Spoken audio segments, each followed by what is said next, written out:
அழைக்கும் சமூகமாக விரைந்து வாருங்கள். இதயம் யாவும் சங்கமிக்கும் இல்லம் சேருங்கள். இறைவன் அழைக்கும் சமூகமாக விரைந்து வாருங்கள். இதயம் யாவும் சங்கமிக்கும் இல்லம் சேருங்கள். தந்தை மகன் தூய ஆவியாரின் பெயரால் திருப்பலியை செலுத்திடுவோம். விரைந்து வாருங்கள். இறைவன் அழைக்கும் சமூகமாக விரைந்து வாருங்கள். இதயம் யாவும் சங்கமிக்கும் இல்லம் சேருங்கள்.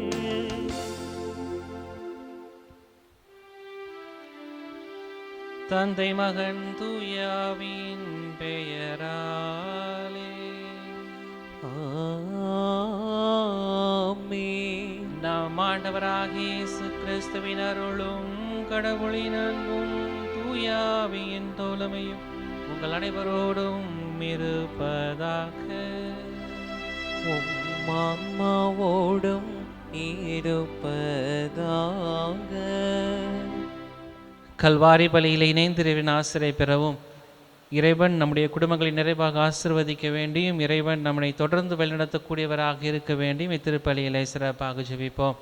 நாம் எத்தனை முறை தவறி விழுந்தாலும், நாம் எத்தனை முறை அவருக்கு எதிராக சென்றாலும், அவருக்கு எதிராக நாம் பாவம் செய்கின்ற போதும் இறைவன் நம்மை மன்னித்து நம்மை ஏற்றுக்கொள்ளக்கூடியவராக இருக்கிறார் என்கின்ற நம்பிக்கையோடு நாம் இறைவனிடத்திலே நம்முடைய பாவங்களை எல்லாம் எடுத்துரைத்து மனம் வருந்துவோம்.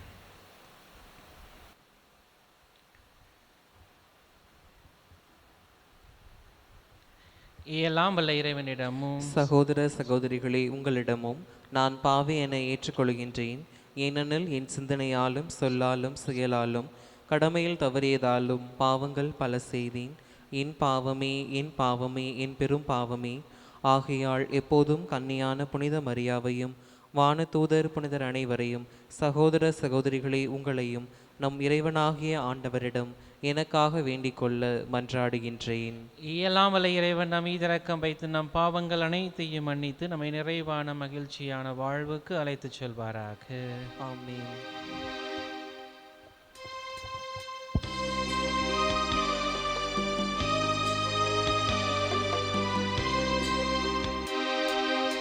ஆண்டவரே இரக்கமாயிரும்.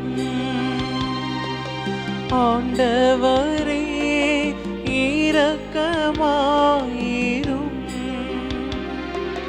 கிறிஸ்துவே கிறிஸ்துவே இரக்கமாயிரும். கிறிஸ்துவே கிறிஸ்துவே இரக்கமாயிரும். ஆண்டவரே இரக்கமாயிரும். ஆண்டவரே இரக்கமாயிரும். இரக்கமாயிரும்.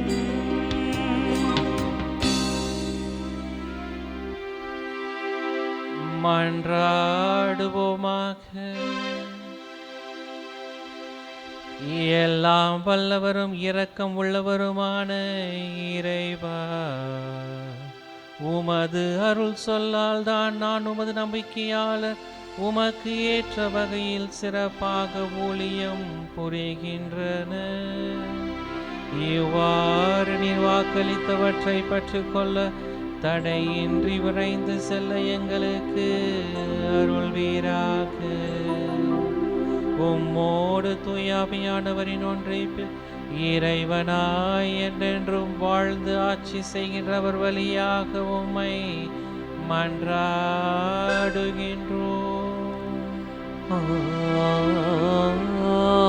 ஆமென்.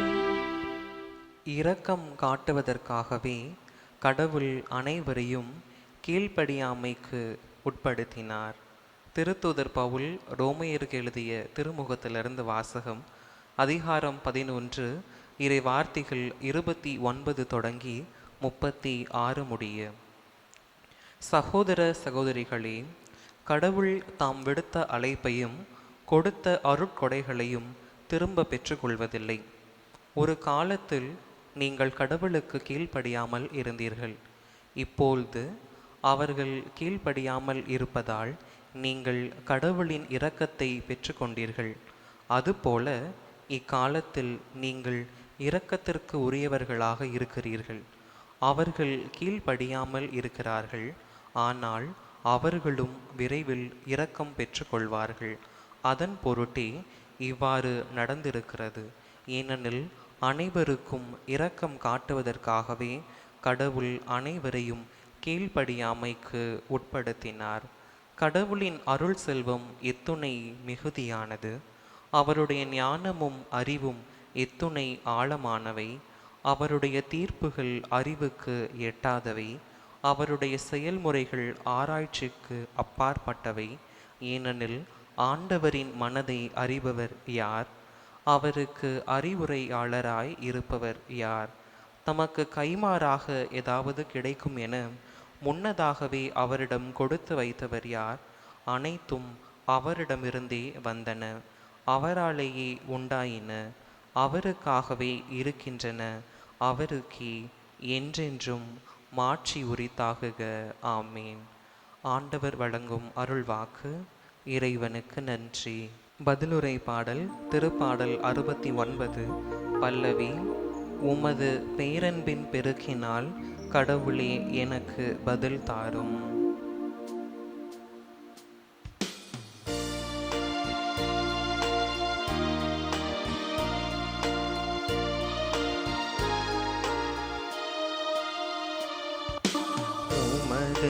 பேரன்பின் பெருக்கினால் கடவுளே எனக்கு பதில் தாரும். உமது பேரன்பின் பெருக்கினால் கடவுளே பதில் தாரும். எளியேன் சிறுமைப்பட்டவன், காயமுற்றவன், கடவுளே நீர் அருளும் மீட்பு எனக்கு பாதுகாப்பாய் இருப்பதாக. கடவுளின் பெயரை நான் பாடி புகழ்வேன், அவருக்கு நன்றி செலுத்தே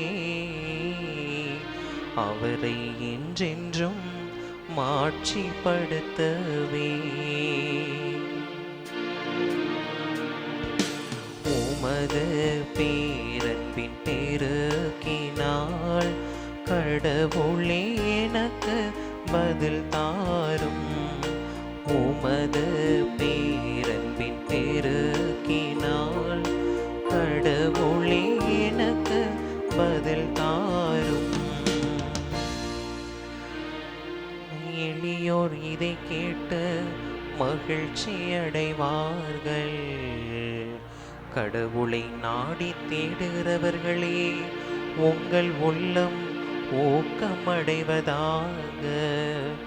ஆண்டவர் ஏழைகளின் விண்ணப்பத்திற்கு செவி சாய்க்கின்றார். சிறைப்பட்ட தம் மக்களை அவர் புறக்கணிப்பதில்லை. உமது பேரன்பின் பெருக்கினால் கடவுளே எனக்கு பதில் தாரும். உமது பேரன்பின் பெருக்கினால் கடவுளே எனக்கு பதில் தாரும்.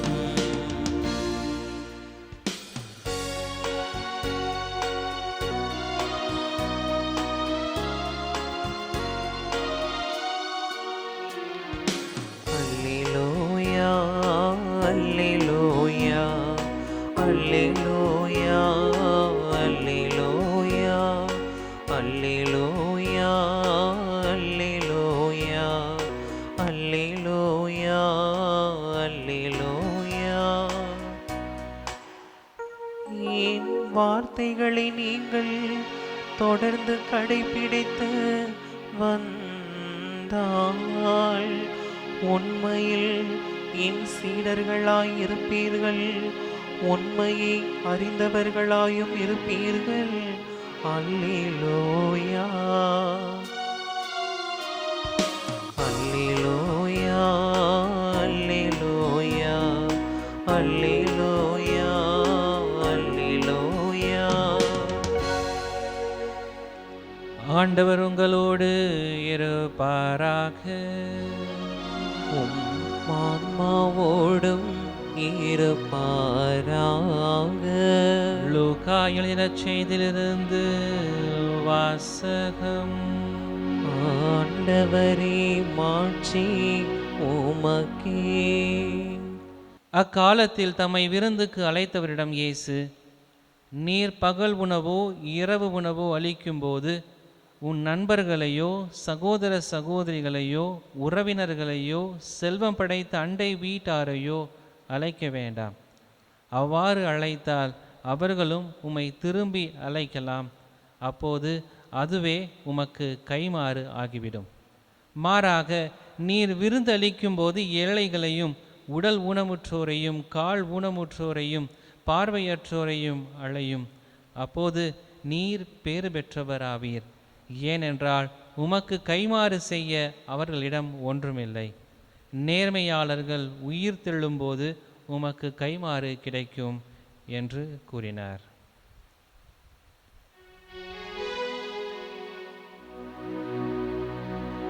ஆண்டவரின் அருள்வாக்கு. கிறிஸ்துவே உமக்கு புகழ்.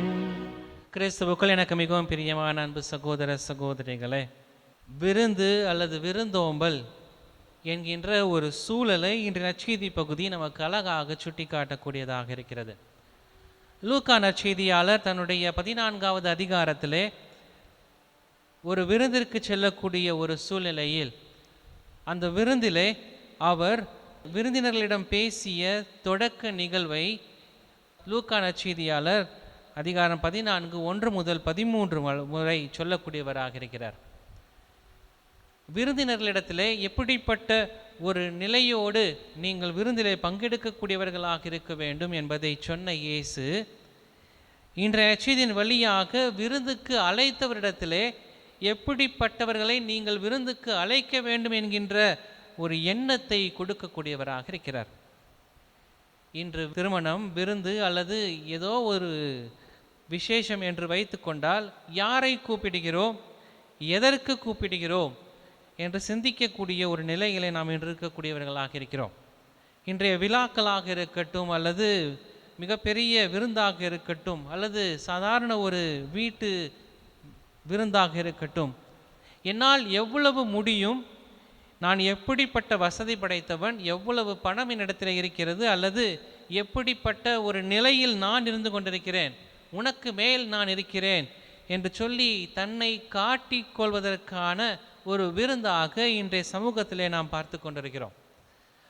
ஒரு விருந்திற்காக எப்படிப்பட்டவர்களாக இருந்தாலும் கடன் வாங்கியாவது ஒரு விருந்தை நடத்திவிட வேண்டும் என்கின்ற ஒரு சூழலுக்கு இன்று நாம் தள்ளப்படக்கூடியவர்களாக இருக்கிறோம். காரணம், ஒருவருக்கு மேலாக நான் இருக்கிறேன் அல்லது ஒருவரை விட சிறந்தவராக நான் இருக்கிறேன் என்று சொல்லி நம்மை பெருமை பாராட்டிக் கொள்வதற்காக அல்லது நம்மை பற்றி புகழ வேண்டும், பிறர் புகழ வேண்டும் என்பதற்காக, நான் எப்படிப்பட்ட நிலையில் இருக்கிறேன் என்பதை காட்டிக் கொள்வதற்காகவே இன்றைய விழாக்களும் அல்லது விருந்துகளும் இருக்கக்கூடிய ஒரு சூழ்நிலையை நாம் பார்க்கக்கூடியவர்களாக இருக்கிறோம்.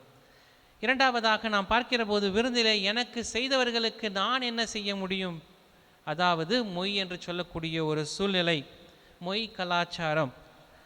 எனக்கு அவர்கள் கொடுத்திருக்கிறார்கள், நானும் அவர்களுக்கு கொடுக்க வேண்டும் என்று சொல்லி அதோடு ஒருவாயாவது சேர்த்து வைக்க வேண்டும் என்று சொல்லி இன்று இந்த சில்லறைகள் அதிகமாக செல்லக்கூடிய ஒரு சூழ்நிலை இந்த மொய் கலாச்சாரம். இதை கடன் என்று கூட சொல்வார்கள். எனக்கு இவ்வளவு கொடுத்திருக்கிறார்கள் என்று சொல்லி எழுதி வைத்து கொண்டு அந்த எழுதி வைத்ததை பார்த்து பார்த்து ஒவ்வொருவருக்கும் மீண்டுமாக அதை விட ஒரு வாயாக எக்ஸ்ட்ரா வைத்து விட வேண்டும் என்று சொல்லி அவர்கள் செய்யக்கூடிய ஒரு சூழ்நிலை இன்று இருந்து கொண்டிருக்கிறது. அதையும் தாண்டி பிறருக்கு ரிட்டர்ன் கிஃப்ட், வருகிறவர்களுக்கு நான் ஏதாவது கொடுத்துட வேண்டும், நான் கடன்காரன் அல்ல, நீங்கள் எனக்கு ஏதாவது செய்கிறீர்கள், நான் அதற்கு பதிலாக ஏதாவது உங்களுக்கு செய்திட வேண்டும் என்று சொல்லி ரிட்டர்ன் கிஃப்ட் செய்யக்கூடிய ஒரு சூழ்நிலையும் இப்படிப்பட்ட கலாச்சாரங்களும் இன்று மாறி செல்லக்கூடிய ஒரு சூழ்நிலையை நாம் பார்த்து கொண்டிருக்கிறோம். நான் கடன்பட்டவன் அல்ல, உனக்கு நான் கடன்பட்டவன் அல்ல, மாறாக நீ எனக்கு என்ன செய்கிறாயோ நான் அதை மீண்டும் உனக்கு செய்து முடித்து விட்டேன் என்று சொல்லக்கூடிய ஒரு சூழ்நிலை. அன்பியங்கள் கூட இன்று இப்படிப்பட்ட சூழ்நிலையில் மாறக்கூடிய காலகட்டத்தில் நாம் வாழக்கூடியவர்களாக இருக்கிறோம். இப்படிப்பட்ட இந்த காலகட்டத்திலே இயேசுவின் ரட்சிதை வழியாக நாம் நம்முடைய மனநிலையை எப்படிப்பட்ட மனநிலையோடு ஒருவரை விருந்துக்கு அழைக்க வேண்டும் என்று சொல்லி நமக்கு அறிவுறுத்தக்கூடியவராக இருக்கிறார். இது ஏதோ இன்றைய காலகட்டத்தில் நடக்கக்கூடிய ஒரு பிரச்சனை அல்ல, மாறாக இயேசுவின் காலத்திலும் இருந்த ஒரு பிரச்சனையாக தான் இயேசு இந்த ரட்சிதை வழியாக நமக்கு சுட்டி காட்டக்கூடியவராக இருக்கிறார். காரணம், இந்த விருந்தினர் யாரை அழைத்திருக்கிறார்? தன்னுடன் இருந்த நபர்களை, தனக்கு தெரிந்தவர்களை, தன்னை அழைத்தவர்களை, தனக்காக வாழ்ந்தவர்களை எல்லாம் அழைத்திருக்கிறார். அதில் இயேசுவும் ஒருவராக இருந்து கொண்டிருக்கிறார். அப்படிப்பட்ட ஒரு சூழ்நிலையில் தான் இயேசு இந்த விருந்தினருக்கு அழைத்த விருந்தினரை அழைத்து, நீ யாரை அழைத்திருக்கிறாய்? உன்னுடைய அண்டை வீட்டாரை, உனக்கு தெரிந்தவர்களை எல்லாம் அழைத்திருக்கிறாய், ஆனால் நீ யாரை அழைக்க வேண்டும் என்று சொல்லி இயேசு இந்த நற்செய்தி வழியாக அந்த லூக்கா நற்செய்தியால் நமக்கு சுட்டி காட்டுகிறார். யாரை அழைக்க வேண்டும் என்று சொல்கிறது தான் ஒரு புதிய கலாச்சாரத்தை நமக்கு உருவாக்குகிறது. இப்படிப்பட்ட ஒரு புதிய கலாச்சாரமும் இன்று உருவாக்கி கொண்டு தான் இருக்கிறது.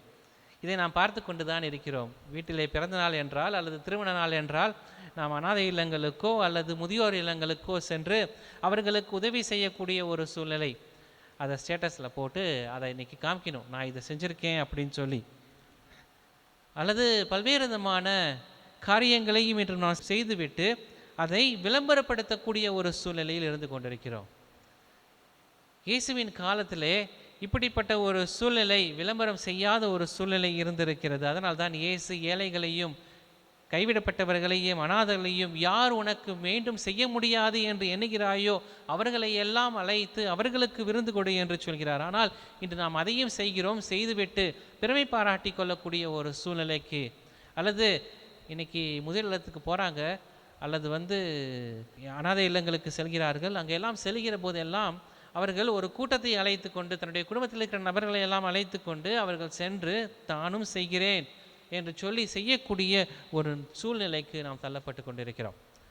இந்த நற்செய்தியிலே இயேசு நமக்கு நம்முடைய மனநிலை எப்படிப்பட்ட ஒரு மனநிலையாக இருக்கிறது, பிறருக்கு கொடுக்கிறோம் என்கின்ற ஒரு நல்ல எண்ணம் இருக்கிறது, அது எப்படிப்பட்ட ஒரு மனநிலையில் நாம் செய்கிறோம் என்கின்ற ஒரு சிந்தனையை இயேசு இந்த அழகான நற்செய்தியின் வழியாக நமக்கு சொல்கிறார்.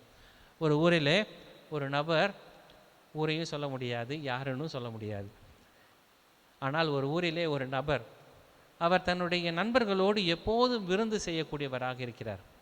காரணம், எப்போதுமே விருந்தினரோடு என்று சொன்னால் நண்பர்களோடு அவர் எப்போதும் வெளியே செல்கிறார், எப்போதும் அவர்களோடு உணவருந்துகிறார், அவர்களோடு மகிழ்ச்சியாக தன்னுடைய நேரத்தை எல்லாம் செலவழித்து கொண்டிருக்கிறார். காரணம், அந்த நண்பர்களால் இவருக்கு பல்வேறு விதமான பயன்கள் அடைகின்றன. இவரால் அந்த நண்பர்களுக்கும் பயனடையக்கூடிய ஒரு சூழ்நிலை ஏற்படுகிறது. கொடுக்கல் வாங்கல் என்கின்ற ஒரு சூழ்நிலையிலே இந்த இரண்டு நபர்களும் அல்லது இந்த குழுக்களாக சேர்ந்து அவர்கள் பல இடங்களுக்கு செல்கிறார்கள். பல இடங்களிலே சென்று அவர்கள் விருந்துள்ளக்கூடிய ஒரு சூழ்நிலையில் அவர்கள் இருந்து கொண்டிருக்கிறார்கள். அப்படிப்பட்ட ஒரு சூழ்நிலையிலே இந்த நபர் ஒரு முறை ஆலயத்திற்கு செல்கிறார். ஆலயத்தில் சென்று இந்த லூக்கா நற்செய்தியாளர் வாசித்த இந்த பகுதியை அவர் கேட்கிறார்.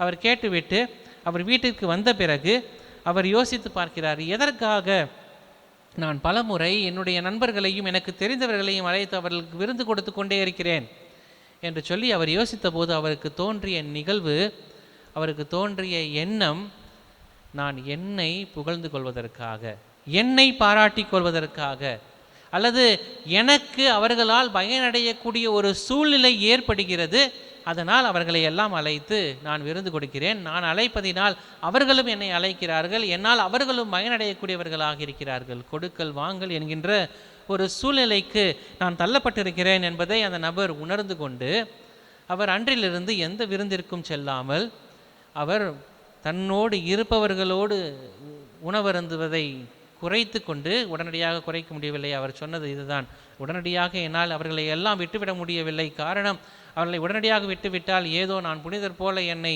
அவர்கள் கிண்டல் செய்வார்கள் என்றெல்லாம் அவர் அழகாக பல்வேறு விதமான அடுக்கு மொழிகளிலே பேசி கொண்டிருந்தார். ஆனால் அவர் சொன்னது இதுதான், அவர்களை நான் அழைப்பதில் அல்லது அவர்களை அழைத்து விருந்து கொடுப்பதிலே நான் குறைத்து கொண்டு, நான் யாருக்கும் தெரியாமல் அனாதை இல்லங்களுக்கும் என்னால் முடிந்த அளவுக்கு என்னால் முடிந்த காரியங்களை முதியோர் இல்லங்களுக்கும் செய்யக்கூடிய சூழ்நிலையிலே இருக்கிறேன். செய்து கொண்டிருக்கிற போது தான் எனக்குள் தோன்றியது, கடவுள் என்னை பார்க்கிறார், கடவுள் என்னுடைய மனநிலையை புரிந்து கொள்ளக்கூடியவராக இருக்கிறார், நான் எதற்காக அவர்களுக்கு செய்கிறேன் என்பதை அவர் அறியக்கூடியவராக இருக்கிறார். அதற்கான பலனை எனக்கு அதிகமாக கொடுத்தார். நான் அந்த நண்பர்களோடு சேர்ந்து பயனடைந்ததை விட நான் யாருக்கும் தெரியாமல் யாரோடும் அறிந்து கொள்ளாத நபர்களிடத்திலே நான் சென்று உதவி செய்தது, பல நேரங்களிலே நான் அந்த முதியோர் இல்லங்களுக்கும் அந்த அனாதை இல்லங்களுக்கும் பல்வேறு விதமான ஏழைகளுக்கும் நான் உதவி செய்ததை அவர்களுக்கு கூட தெரியாது. யாரோ ஒருவர் மூலியமாக கூட நான் செய்திருக்கிறேன். நான் செய்ததன் வழியாக நான் புரிந்து கொண்ட ஒரு காரியம், கடவுள் பார்த்து கொண்டிருக்கிறார். இரண்டாவதாக, கடவுள் பார்ப்பது மட்டுமல்ல, நான் அந்த நண்பர்களோடு சேர்ந்திருந்த போது நான் அடைந்த பயனை விட அதிகமான பயனை நான் இன்று அடைந்திருக்கிறேன் என்று சொல்லி அந்த நபர் தன்னுடைய வாழ்க்கையிலிருந்து அவர் சொல்லக்கூடிய இந்த நிகழ்வை இன்றைய வாசகத்தோடு நான் சிந்திக்கக்கூடிய ஒரு சூழ்நிலைக்கு தள்ளப்பட்டேன். அந்த நபருக்கு கடவுள் பார்க்கிறார், கடவுள் எனக்கு இதை விட அதிகமாக செய்யக்கூடியவராக இருக்கிறார். இன்று இயல்பான ஒரு உணர்வு, நம்முடைய நண்பர்களோடு நாம் உணவருந்துவது அல்லது நம்முடைய நண்பர்களை அழைத்து வீட்டிற்கு அழைத்து செல்வது, இதெல்லாம் உணர்வு, இயல்பான ஒரு உணர்வு. ஆனால் இந்த இயல்பான ஒரு உணர்வு ஏதோ ஒரு காரணத்திற்காக அல்லது நான் அவரிடமிருந்து ஏதோ ஒரு பயனை அடைய வேண்டும் என்பதற்காக அல்ல, மாறாக உண்மையான ஆசீர்வாதத்திற்கான ஒரு அழைப்பாக அது இருக்க வேண்டும். அதை தான் இயேசு இன்று நற்செய்தி வழியாக நமக்கு சொல்கிறார். எதிர்பார்ப்பு இல்லாமல் கொடுங்கள், யாருக்கும் எதிர்பார்ப்பு இல்லாமல் கொடுங்கள். திரும்ப செலுத்தக்கூடிய ஒருவருக்கு நீங்கள் சேவை செய்கிற போது அல்லது உதவி செய்கிற போது உங்கள் வெகுமதி பூமிக்குரியது. பிறர் உங்களுக்கு தருவார்கள் என்று சொல்லி எதிர்பார்த்து நீங்கள் ஒருவருக்கு செய்கிற போது அந்த வெகுமதி அது பூமிக்குரியது. ஆனால் திரும்ப செலுத்த முடியாத ஒருவருக்கு நீங்கள் சேவை செய்வது அல்லது உதவி செய்வது, உங்களுடைய வெகுமதி விண்ணகத்திற்குரியது. நான் விண்ணகத்தில் செல்வத்தை சேர்த்து வைக்கக்கூடிய மனிதனாக இன்று இருக்கிறேனா என்கின்ற ஒரு சிந்தனை என்னிடத்தில் இருக்கக்கூடியதாக இருக்க வேண்டும். நான் விண்ணகத்திலே செல்வத்தை சேர்க்கக்கூடியவனாக இருக்கிறேனா? மத்தேயு நற்செய்தி அதிகாரம் 6 வசனங்கள் 1 மக்கள் பார்க்க வேண்டும் என்று அவர்கள் முன் உங்கள் அறச்செயல்களை செய்யாதீர்கள். இதை குறித்து நீங்கள் கவனமாக இருங்கள், எச்சரிக்கையாக இருங்கள். இல்லை என்றால் உங்கள் விண்ணக தந்தையிடமிருந்து உங்களுக்கு கைமாறு கிடைக்காது. மக்கள் பார்க்க வேண்டும் என்று நாம் செய்கிற போது நாம் எச்சரிக்கையாக இருக்க வேண்டும். காரணம், விண்ணக தந்தையிடமிருந்து நமக்கு கைமாறு ஒருபோதும் கிடைப்பதில்லை என்று சொல்லி இயேசு அழகாக மத்தேயு நற்செய்தி அதிகாரம் 6 வசனங்கள் 1 சொல்கின்றார். மீண்டும் லூக்கா நற்செய்தி அதிகாரம் 6 வசனங்கள் 35 நீங்கள் உங்கள் பகைவரிடமும் அன்பு செலுத்துங்கள். இன்றைக்கி நம்ம பகைவர்கிட்ட அன்பு செலுத்த முடியாது. இயல்பாக நம்மளோட சண்டை போட்டுட்டு இருக்கவங்கள்ட்ட நம்ம போய் பேசுகிறதுக்கு ரொம்ப யோசிப்போம். ஆனால் இயேசு சொல்கிறாரு, உங்கள் பகைவரிடத்தில் அன்பு செலுத்துங்கள். காரணம், நீங்கள் அவரிடத்தில் எதையும் எதிர்பார்க்காமல், காரணம் நீங்கள் போய் பேசுகிறப்ப அவங்களும் பேச மாட்டாங்க, அந்த ஒரு எதிர்பார்ப்பு இல்லாமல் உங்கள் பகைவரிடத்திலும் நீங்கள் அன்பு செலுத்துங்கள், அவர்களுக்கு நன்மை செய்யுங்கள்,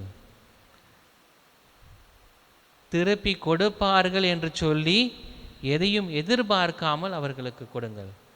ஏசு அழகா சொல்கிறாரு, பகைவர்கள் கஷ்டத்தில் இருக்கிற போது அவங்க கேட்பாங்கன்னு சொல்லி அல்லது அவங்க கொடுப்பாங்கன்னு சொல்லி நீ எதிர்பார்த்துட்டு நிற்க, அதை நீ போய் அவங்களுக்கு செய்.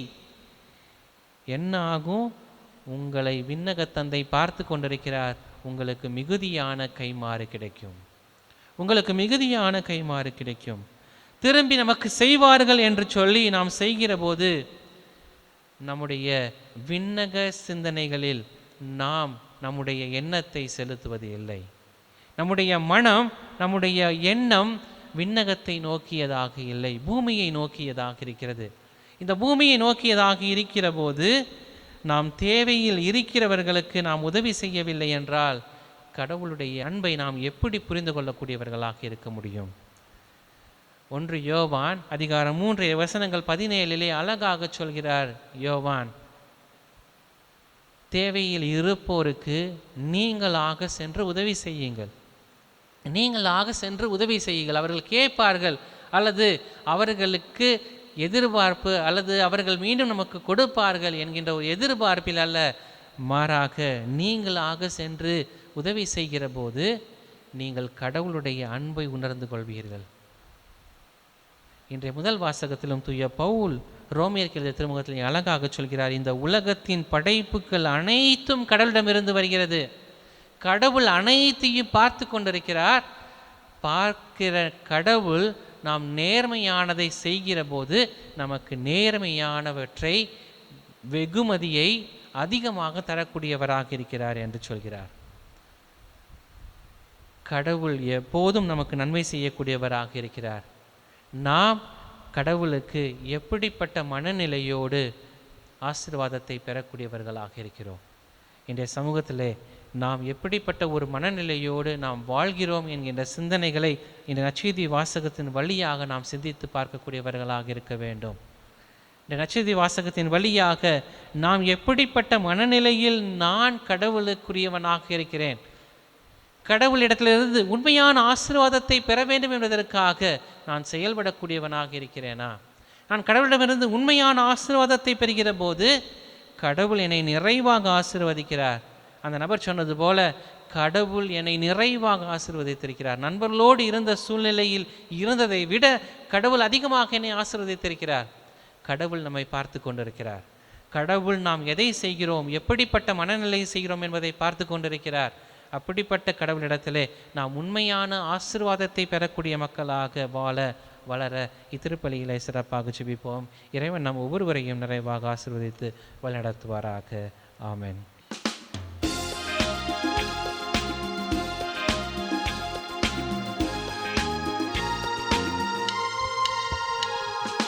மனம் தரும் மலரில் மகிழ்ந்திடும் இறைவா, என் மனம் ஏற்க தயக்கமோ, நான் காகித போ என்று வருத்தமோ, வசந்தம் மறுத்தால் காற்றிலும் வாழ்வேன், வான்மழை நின்றால் ஊற்றிலும் உய்வேன், செல்வங்கள் மறுத்தால் ஏழ்மையில் வாழ்வேன், செல்வங்கள் மறுத்தால் ஏழ்மையில் வாழ்வேன், இயேசுவே நீ இன்றி நான் எங்கு செல்வேன், மனம் தரும் மலரில் மகிழ்ந்திடும் இறைவா, என் மனம் ஏற்க தயக்கமோ, நான் காகித போ என்ற வருத்தமோ.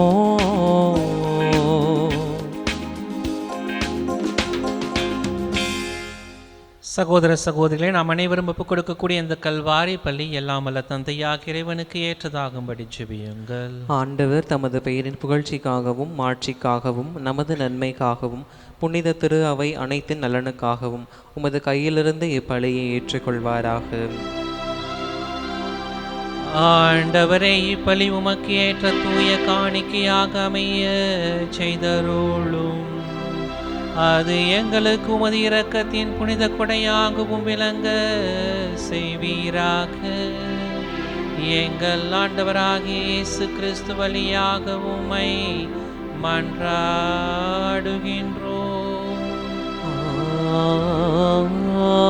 ஆமென். ஆண்டவர் உங்களோடு இருப்பாராக. உம் ஆன்மாவோடும் இருப்பாராக. மகிழ்வுறும் இதயங்களை ஆண்டவரிடம் எழுப்புங்கள். ஆண்டவரிடம் எழுப்பியுள்ளோம். நம் இறைவனாகிய ஆண்டவருக்கு நன்றி பண்பாடி மகிழ்வோம். அது தகுதியும் நீதியுமானதே. ஆண்டவரே, தூயவரான தந்தையே, என்றும் முல்லையெல்லாம் வல்ல இறைவா, எங்கள் ஆண்டவராகிய கிறிஸ்து வழியாக எந்நாளும் எவ்விடத்திலும் நாங்கள் உமக்கு நன்றி செலுத்துவது மெய்யாகவே தகுதியும் நீதியும் ஆகும். எங்கள் கடமையும் மீட்புக்குரிய செயலுமாகும். கிறிஸ்துவில் அனைத்தையும் புதுப்பிக்கவும் அவருடைய நிறைவில் நாங்கள் அனைவரும் பங்கு பெறவும் நீர் திருவுலமானீர். ஏனெனில் கடவுள் வடிவில் விளங்கிய அவர் தம்மையே வெறுமையாக்கி சிலுவையில் சிந்திய தமது இரத்தத்தால் யாவும் அமைதி பெற செய்தார். எனவே அவர் அனைத்திற்கும் மேலாக உயர்த்தப்பட்டு தமக்கு கீழ்ப்படிவோர் அனைவருக்கும் நிலையான மீட்பின் காரணரானார். ஆகவே வானக தூதர் முதன்மை வானக தூதரோடும் அரியணையில் அமர்வோர் தலைமை தாங்குவோரோடும் வான்படைகளின் அணிகள் அனைத்தோடும் சேர்ந்து நாங்கள் உமது மாட்சியை புகழ்ந்து பாடி முடிவின்றி அக்களித்து மகிழ்வதாவது.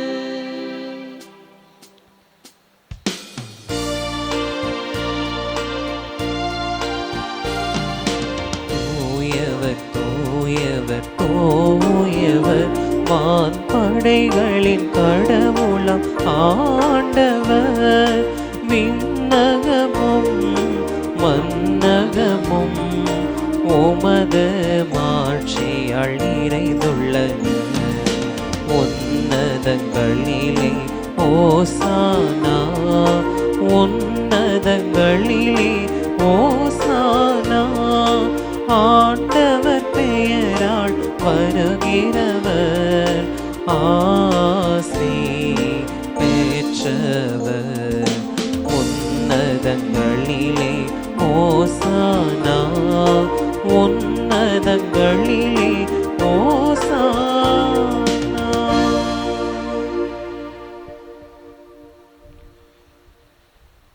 ஆண்டவரே, நீர் மெய்யாகவே தூயவர், தூய்மை அனைத்திற்கும் ஊற்று. ஆகவே உம்முடைய தூய ஆவியை பொழிந்து இக்காணிக்கைகளை தூய்மைப்படுத்த வேண்டும் என உம்மை தாழ்மையுடன் வேண்டுகின்றோம். இவ்வாறு எங்கள் ஆண்டவர் இயேசு கிறிஸ்துவின் உடலும் இரத்தமுமாக எங்களுக்கு இவை மாறுபனவாக. அவர் பாடுபட உளம் கனிந்து தம்மை கையளித்த போது அப்பத்தை எடுத்து உமக்கு நன்றி செலுத்தி அதை பெற்று தம் சீடர்களுக்கு அளித்து அவர் கூறியதாவது: அனைவரும் இதிலிருந்து பெற்று உண்ணுங்கள், ஏனெனில் இது உங்களுக்காக கையளிக்கப்படும் என் உடல்.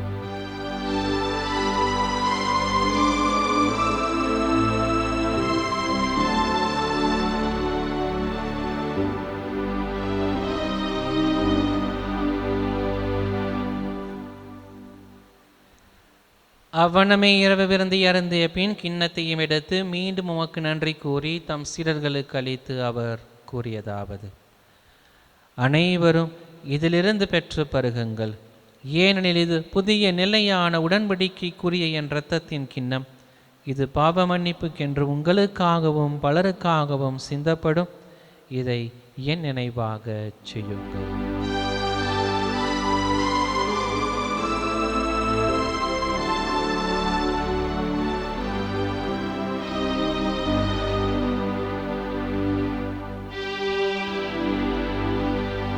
நம்பிக்கையின் மறைபொருள். ஆண்டவரே, நீர் வருமளவும் உமது இறப்பினை அறிக்கையிடுகின்றோம். உமது உயிர்ப்பினையும் எடுத்துரைக்கின்றோம். ஆகவே ஆண்டவரே, நாங்கள் கிறிஸ்துவின் இறப்பினையும் உயிர்ப்பினையும் நினைவு கூர்ந்து வாழ்வு தரும் அப்பத்தையும் மீட்பளிக்கும் கிண்ணத்தையும் உமக்கு ஒப்புக் கொடுக்கின்றோம். உம் திருமுன்னின்று ஊழியம் புரிய தகுந்தவர்கள் என எங்களை ஏற்றுக்கொண்டீர். எனவே உமக்கு நன்றி செலுத்துகின்றோம். மேலும் கிறிஸ்துவின் உடலிலும் இரத்தத்திலும் பங்கு கொள்ளும் எங்களை தூய ஆவியானவர் ஒன்று சேர்க்க வேண்டுமென உம்மை தாழ்மையுடன் மன்றாடுகின்றோம். இறைவா, உலகெங்கும் பரவியிருக்கும் அது திரு அவையை சிறப்பாக எங்களுடைய திருத்தந்தை லியோ, எங்கள் ஆயர் ஆரோக்கியராஜ், ஏனைய ஆயர்கள், திருப்பணியாளர்கள், துறவியர், பொதுநிலையினர், உமக்கு சொந்தமான மக்களாகிய அனைவரையும் அன்பிலும் விசுவாசத்திலும் உறுதி பெறச் செய்திருளும். இங்கு கூடியிருக்கும் எங்கள் ஒவ்வொருவரையும் உம்முடைய அன்பின் நிறைவை அடைய செய்திருளும். மேலும் உயிர்த்தெழுவோம் என்கின்ற எதிர்நோக்கோடு துவில் கொள்ளும் எங்கள் சகோதர சகோதரிகளையும் இறந்தோர் அனைவரையும் இரக்கத்துடன் நினைவு கூர்ந்து முது திருமுக ஒளியினுள் ஏற்றருளும். எங்கள் அனைவர் மீதும் இரக்கமாயிரும். கடவுளின் கன்னித்தாயான மாட்சிமிக்க மரியாள், அவருடைய அன்பு கணவரான புனித யோசேப்பு, புனித திரு தூதர்கள், மறை சாட்சியர், இவ்வுலகில் உகந்தவராய் வாழ்ந்த புனிதர் அனைவருடனும் நாங்கள் நிலை வாழ்வில் தோழமை கொண்டு உம் திருமகன் இயேசு கிறிஸ்து வழியாக உம்மை புகழ்ந்தேத்தும் வரமருள உம்மை மன்றாடுகின்றோம்.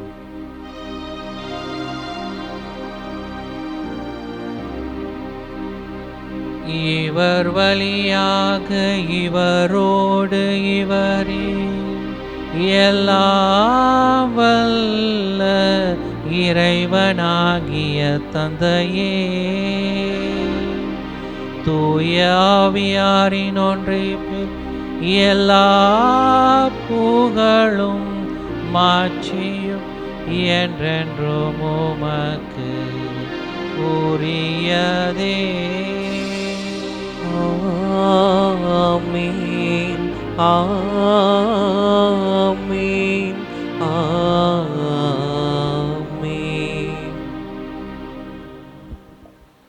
மீட்பரின் கட்டளையால் கற்பிக்கப்பட்டு இறை படிப்பினையால் பயிற்சி பெற்ற நாம் அனைவரும் துணிந்து பாடி செவிப்போம். விண்ணுலகில் இருக்கின்ற எங்கள் தந்தையே, உமது பெயர் தூயது என போற்ற பெருக. உமது ஆட்சி வருக. உமது திருவுளம் விண்ணுலகில் நிறைவேறுவது போல மண்ணுலகிலும் நிறைவேறுக. எங்கள் அன்றாட உணவை இன்று எங்களுக்கு தாரும். எங்களுக்கு எதிராக குற்றம் செய்வோரை நாங்கள் மன்னிப்பது போல எங்கள் குற்றங்களை மன்னியும். எங்களை சோதனைக்கு உட்படுத்தாதேயும், தீமையில் இருந்து எங்களை விடுவித்தருளும். ஆண்டவரே, தீமைகள் அனைத்திலும் இருந்தும் எங்களை விடுவித்து எங்கள் வாழ்நாளில் அமைதியை கவிழலோ உம்மை மன்றாடுகின்றோம். உமது இரக்கத்தின் உதவியால் நாங்கள் பாவங்கள் அனைத்திலும் இருந்தும் எப்போதும் விடுதலை பெற்று யாதொரு கலக்கமும் இன்றி நலமாயிருப்போமாக. நாங்கள் நம்பியிருக்கும் பேரின்ப நல்வாழ்வையும் எமீட்பராகிய இயேசு கிறிஸ்துவின் வருகையையும் மகிழ்ச்சியுடன் எதிர்பார்த்திருக்கின்றோம். ஏனெனில் ஆட்சியும் வல்லமையும் மாட்சியும் என்றென்றும் உமதே. ஆண்டவராகிய இயேசு கிறிஸ்துவே, அமைதியை உங்களுக்கு விட்டுச் செல்கிறேன், என் அமைதியையே உங்களுக்கு அளிக்கிறேன் என்று உடைய திருத்தூதர்களுக்கு மொழிந்தீரே. எங்கள் பாவங்கள், குற்றங்கள், குறைகள், பலவீனங்களை எல்லாம் பாராமல் உம்முடைய திருச்சபையின் எளிய நம்பிக்கையை கண்ணோக்கி எங்கள் உள்ளங்களுக்கு, குடும்பங்களுக்கு அமைதியையும் ஒற்றுமையும் மகிழ்ச்சியும் அளித்தருள திருவுளம் கொள்வீராக. என்றென்றும் வாழ்ந்து ஆட்சி செய்கின்றவர் நீரே. ஆமென். ஆண்டவருடைய சமாதானம் உங்களோடு என்றும் இருப்பதாக. உம் ஆன்மாவோடும் இருப்பதாக. ஒருவருக்கொருவர் உறவின் வாழ்த்தை பகிர்ந்து மகிழ்வோம். உலகின் பாவங்களை போக்கும் இறைவனின் செம்மறியே, எங்கள் மேல் இரக்கமாயிரும். உலகின் பாவங்களை போக்கும் இறைவனின் செம்மறியே, எங்கள் மேல் இரக்கமாயிரும். உலகின் பாவங்களை போக்கும் இறைவனின் செம்மறியே, எங்களுக்கு அமைதியை அளித்தருளும்.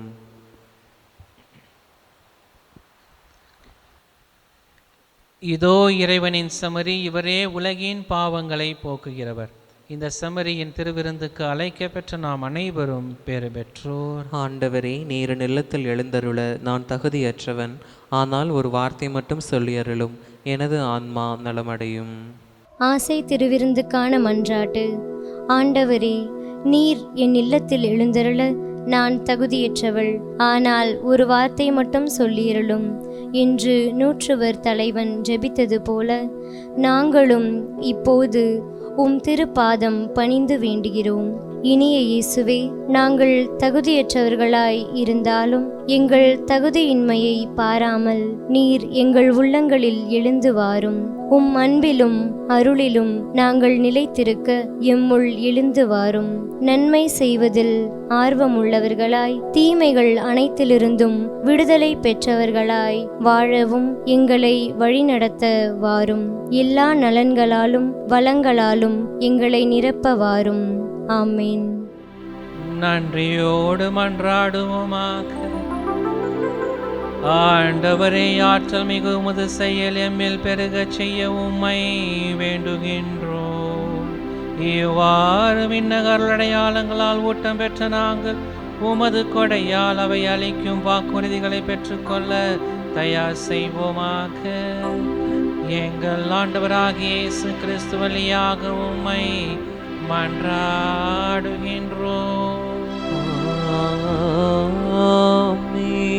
ஆண்டவர் உங்களோடு இருப்பாராக. உம் ஆன்மாவோடும் இருப்பதாக.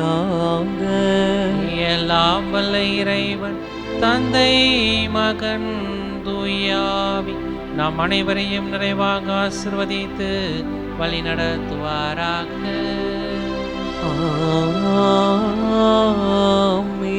இறைவனின் அன்பை உணர்ந்தவர்களாக சென்று வாழுவோம். திருப்பலி நிறைவுற்றது. இறைவனுக்கு நன்றி.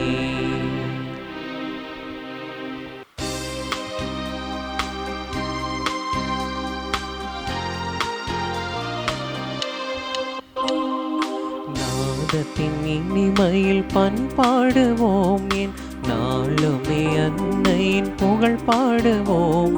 நெஞ்சத்தில் நிறைந்திடும் நல்லன்பிற்கு புகழ் பாக்கல் பாடிடுவோம். அன்னையே வாழ்க, அன்னையே வாழ்க, அருளால் நிறைந்த அன்னையே நீ வாழ்க. நாதத்தின் இனிமையில் பண்பாடுவோம். இந்நாளுமே அன்னை புகழ் பாடுவோம். நெஞ்சத்தில் நிறைந்திடும் நல்லன்பிற்கு புகழ் பாக்கல் பாடிடுவோம்.